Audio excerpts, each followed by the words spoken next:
Chief Blackman was asked by his people to leave them in 1915, and he remained in office until his death in 1956. So there was a long stretch. And I know other leaders, Chief Alan Hennecue, for example, was a chief for over 40 years. Other people who were chiefs for a lifetime. And because it was so much different back then. And well, elected government may sound so democratic, but it's when it's forced on people, when it comes from the top down, it doesn't work. The community has to develop their own systems and work up, and that's what colonialism does to people. Colonialism is something imposed on top of you, whereas by doing it ourselves, we chart our own course. Now, the relationship between our First Nations in Canada and Saskatchewan is based on treaty. Saskatchewan is built on treaties 4, 5, 6, and 10, and these treaties allow the land to be open for settlement and railroad access. Now that's where we kind of differ here. The Canadian government saw the treaties as paperwork. Let's get possession of this land and get on with what we're going to do. On the other hand, the First Nations saw the treaties as a way of the future. They believed when the Queen's representatives stated that they would share the land and work together. And we were promised education, social services, and so on. But those treaties were signed in the 1870s, and we were suffering from disease, starvation. The Cree and the Blackfoot had just concluded the wars, and so there was a loss of life and economic effects that war brings to a people. The interesting thing that a lot of people don't realize is that the war between the Cree and the Blackfoot was worked out amongst ourselves. There was no colonial interference whatsoever.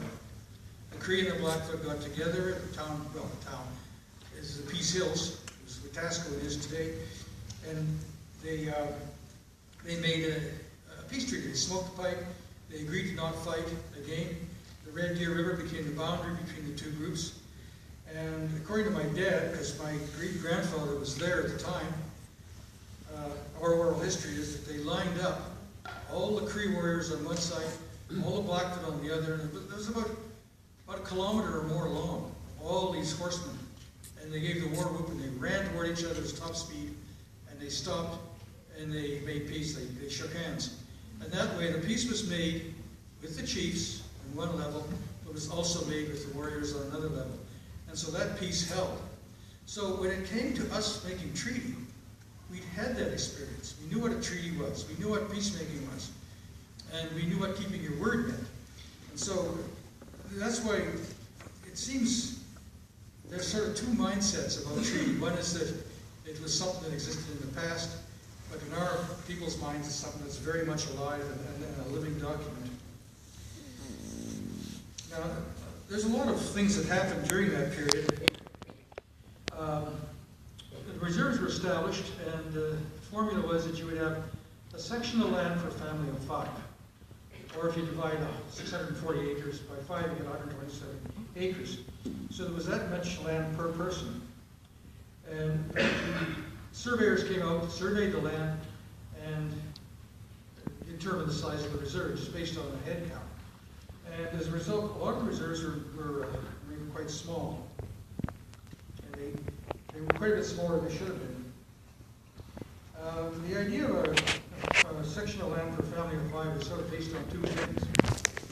One, that was a standard European or Canadian-sized farm at the time. And the second was that population was not supposed to grow. Because, you couldn't, the population grew, the land would divide up smaller and smaller. So it didn't really work. And the thing is, our people did take to it. They broke the land with walking plows, they began to get herds of cattle, plant gardens, and they started to develop self-sufficiency. In fact, it was so good that they actually went into town and were selling at the local town. And some of the local farmers complained to the Member of Parliament, and the members of Parliament complained to their government, of course, and there were clauses put in the Indian Act that no Indian person could sell farm produce without the say-so of without a permit from the Indian agent. And of course, the Indian agent wouldn't give one out, or if he did, it was only for favors. So, where we could have had an agricultural economy, it slid backwards to a subsistence economy. And that's sort of where we stayed for generations. And we were stuck. There was an Indian agent in North Battleford named Peter Reed. He was called Ironheart by the local people because his heart was made of iron, they said. And he would not give out rations, he would help assistance to the people. And he had this silly idea that our people had to, he believed in social Darwinism, our people had to grow. So while the local settlers were arriving with mechanized farm equipment, our people were using shovels and hoes and sickles and harvesting with flails. So there was no way we could have possibly competed and grown an agricultural economy using stuff from the Middle Ages. And so one area where they didn't interfere was in the sale of horses. And Indian people were excellent equestrians. We lived on the plains, we traveled with the horse. Horse was a very important part of our culture. In fact, the culture of the plains was known as the horse culture at that time. And so what they did was the people would breed horses, they'd break them and train them either for saddle horses or draft horses, and then they'd sell them. And the problem was, of course, you could only sell so many horses, and then that farmer's got enough horses to get a sustained yield and breed his own. So it was a short-lived kind of period. But nevertheless, people around my area, we had lived in the Manitou Lake area, we made a lot of money selling horses to settlers. Just break here and tell you a little story. There was a guy who had a horse that had a type of epilepsy. The horse was a beautiful looking horse. He'd walk around with it and then he'd faint. And anyway, he sold him to a Frenchman, a French settler. And the Frenchman, took the horse and went away, and the horse fainted. He came back, and of course he couldn't find the guy. The guy split. And so he took the name, in Cree, he was given the name French Cheater. That was his name. He was the French Cheater. And then some stupid guy in the Department of Indian Affairs spelled it wrong. It came out as French Eater, which didn't make any sense at all. And it's just one more story of something happened we had nothing to say over. But our people are quite good at breeding horses and selling them and this type of thing. Now, if I can just back up a little bit here, because it's quite interesting that Chief Little Pine of our reserve did not sign treaty at Fort Carleton or Fort Pitt in 1876, but he held out for a better deal, and he signed treaty in 1879 in Fort Walsh in the Cypress Hills. And he and Chief Piapot and Chief Big Bear and some others would not leave the hills. They stayed there for 2 years.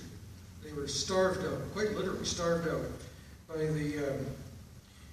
the federal government. The federal government did not want any Indian reserves south of the CPR main line, and that was clear. And so Little Pine and others refused to go north, and they had land for us up at the Battle River, and we refused to go. But in his book, Clearing the Plains, Jim Daschuk, he describes this, and I quote, "On March 1882, the Prime Minister announced to Parliament that all the Indians in the territory of Assiniboia would be removed by force, if necessary, from the land south of the proposed railway. Within a year, 5,000 people were expelled from the Cypress Hills. In doing so, the government accomplished the ethnic cleansing of southwestern Saskatchewan's indigenous population." So there was only one small reserve that remained in the hills, and this was Nicodeet. And their story is quite interesting because Nicodeet was headman to Chief Kakawistao, who lived in the Quell Valley. And one time he had a dream after the hills were cleaned out. He had a dream, and some spirit came to him and said, "You have to go back to the hills." There's nobody there. Our people need to be there. So he took some followers, and they traveled all the way back to the Cypress Hills, and they set up a camp. And they kept moving around in the hills, and Garcia and people tried to chase them out, but they couldn't do it. So they just left them alone and ignored them. And the thing was, I was part of the work. I did work in the tree land entitlement area, and when it came to Nicanite, they didn't know what to call it. This is the Indian Affairs branch, because they always have names for everybody. So Nicanite became known as a historical curiosity, because it didn't fit their mold. So anyway, they got their land, and so on and so forth eventually. Now,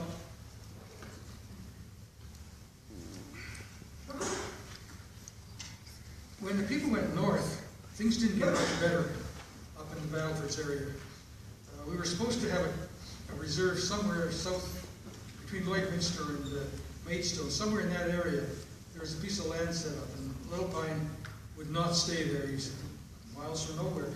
And they moved over beside Chief Poundmaker, and they stayed in camp there. And so they came and they surveyed the reserve. They made it small because he was stubborn and they wanted to teach him a lesson. And anyway, the winter of 1884-85 was very, very rough. And there was no rations, there was hardly any game, people were starving. And they went, in the spring of 85, they went into Battleford, the town of Battleford, to meet with the Department of Indian Affairs. And when the Indian agents saw them coming, the word was that they were on the warpath. Someone had said they were coming to get you. And so he ran to the fort and took all the townspeople with him. And everybody hid in the fort. And the chiefs couldn't control the young men, warriors, and they broke into the stores and started helping themselves. Meanwhile, they had a gun in the fort, and this gun kept firing. Never could reach the town of Battleford. I don't know if you're familiar, but the town of Battleford isn't where it is today. It was down by the river, Battle River, as it goes through. It's to the north and south and west of the fort, but it was still it wasn't within range when it was in cannon. And so they were down there in that little place, and they looted the place. My grandfather was there, and according to my dad, he filled his pockets with candy. And anyway, the long and short of it is, we had the battle at Cut Knife Hill. Warriors were killed. Little Pine's warriors were battle hardened because we fought the Blackfoot, and we played a major role in the battle at Cut Knife Hill. The Canadian militia were a bunch of farm boys from Ontario who were green, hadn't had any experience, very little experience in battle, and they retreated. And at the same time, our people were running out of ammunition. If they had known that, it would have been a little bit different, but they didn't. Anyway, it was a minor victory in the history for our side. Now, there were so many people that went to Stony Mountain Penitentiary, they had to build a new wing. There were 19 Métis and 33 First Nations warriors convicted of various offenses, and 8 of them were found guilty of capital offenses, and they were hung in Battleford, the largest public hanging in history of Canada. The children from Battleford's industrial school were forced to witness it, and at that time, Thunderchild and Moosomin reserves were out close to where the town of Delmas is, and they were brought in to see this. By the way, the magistrate in charge was a man named Charles Rollo, and his namesake is the town of Rollo, otherwise known as Dog River.